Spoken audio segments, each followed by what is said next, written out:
Hello and welcome to History Cupboard, the show in which I delve into the dustier corners of history and unearth fascinating people and interesting events from history. Today I'm going to be talking about a mysterious Englishman who rode and fought with the Mongols, and that's what today's thing is about. So in July 1241, Western Europe was cowering in front of the threat, was cowed by the threat of the Mongol invasion. The Mongols had come roaring out of Asia a few years earlier and had destroyed the Russian dukedoms and then beaten the Hungarians at Moe, and then also the Polish knights in the north, and they were now knocking on the door of Austria. Everybody was terrified. They thought that these people were demons and awful, monstrous people, cannibals. They believed all sorts of terrible things about them. At a skirmish outside Vienna, some German knights captured a group of Mongol scouts, and they were astonished to discover that one among their number was an Englishman who'd been riding with these Mongols for 20 years. So they called up an interrogator. They interrogated him, tortured him quite badly, to try and find out the truth of why he was doing this. I think we need to go back a bit and look at who the Mongols were.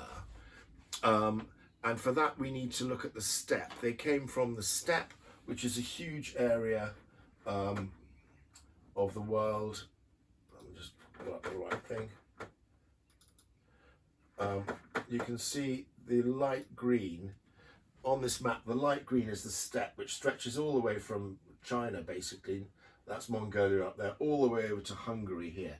And this is an area of low rainfall, but not no rainfall. So it's basically not enough rainfall for trees to grow and for there to be forest, which you can see this area, dark green, is forest up here.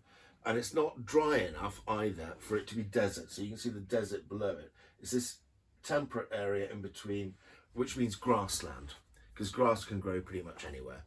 And when you have grassland, you have herds, you have sheep and goats and camels, and crucially, horses. So steppe peoples are horse people, and they became horse warriors.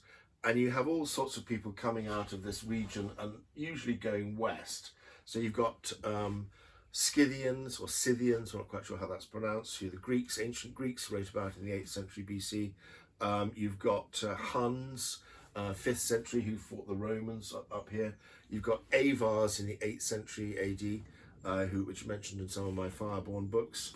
And the latest one is the Mongols. And basically, a guy called Temujin was born in 1162. And at the time, in this area of Mongolia, there were about 20 or 30 different tribes and nations who were all fighting each other. They were Naimans and Tartars and Buryats and lots of different other ones, and one of them was Mongols, a small insignificant tribe, and one guy called Temujin was born into it.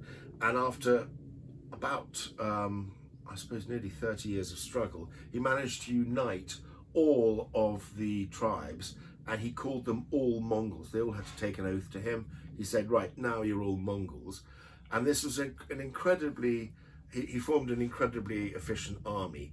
Horsemen, light cavalry, fast, mobile. They could travel very long distances very quickly.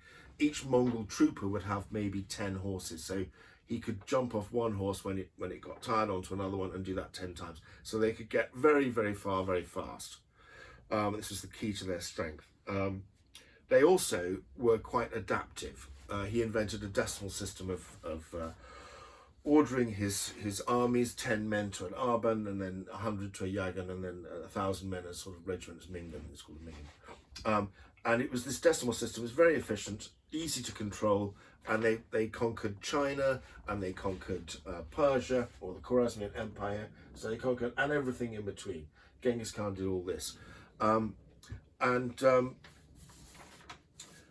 They had they were very good at psychological warfare. They would go to a city and they would say, surrender or we'll annihilate you. We'll kill every living thing inside your walls. And at the first, the cities would go, no, we're not going to surrender.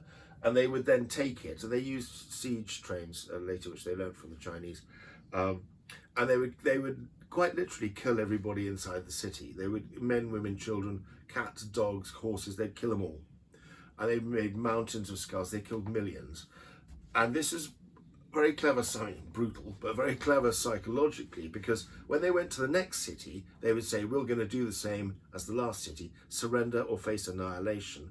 And that city would invariably surrender because they saw what happened last time around. So when the Mongols turned up in Europe around 1236, and when they were in 1241 outside Vienna, Europe was terrified. They thought that these Mongols were were basically trying to get world domination, and to a certain extent they were, but the Europeans thought that they could do it. Actually, the truth is they couldn't. You'll notice that the steppe stops here, just sort of at Hungary, and this bit, France, Germany, all of this, you can't. It's not good horse. It's not good territory for having light horsemen, so they probably wouldn't have been able to do it. But the Europeans believed they could. And when they found this Englishman who'd been fighting with the Mongols for 20 years, they were absolutely astonished. And as I said before, they interrogated him, they tortured him. This guy called Ivor of Narbonne did the work, and we have the letters that he wrote back to his bishop in Bordeaux, explaining what he'd found out from the Englishman. And the Englishman said that he was in Acre before he was 30.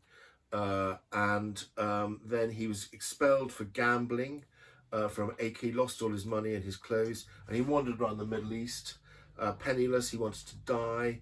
He was miserable condition, and he says that he met the Mongols, and they gave him gifts and presents, and that persuaded him to join their ranks.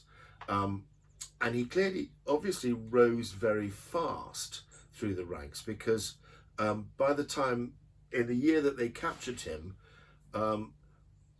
he had been an ambassador. He'd risen to the rank of ambassador in the Mongol army, because he was seen by Frederick, Duke of Austria, the guy who captured him and who was holding him in Vienna Castle.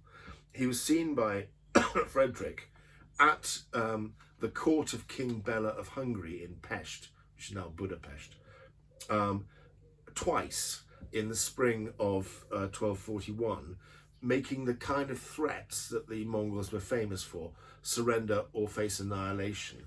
And basically, so this Englishman had started as a penniless guy who lost all his money gambling, and 20 years later he was acting as an ambassador for the Mongols. So it's quite a meteoric rise. The problem is that we don't know very much about who he was, or why he did these things, or what happened to him when he was away.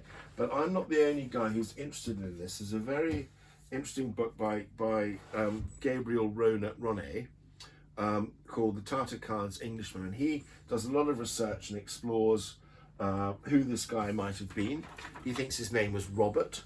He thinks that he was expelled from England around the time of Magna Carta, when the barons were rebelling against King John, bad King John, and that he ended up in Acre because he was a Templar. So he thinks he's called Robert. He thinks he's a Templar. I've called him Robert of Hadlow in my books. I was absolutely intrigued by this guy, Robert of Hadlow. I was trying to work out why he would do that, given that he was a Templar, so a Christian. Why would he side with these people that were the enemies of his own nations and his own religion? Was he in it for the money? It's possible. Was he in it for love? Had he fallen in love with a Mongol woman, perhaps? Or was he on some sort of secret mission? There's a lot of lying that goes on, and there's a lot of inaccuracies and deliberate untruths in his account that he gave to Ivor of Narbonne. So the real truth is we don't actually know.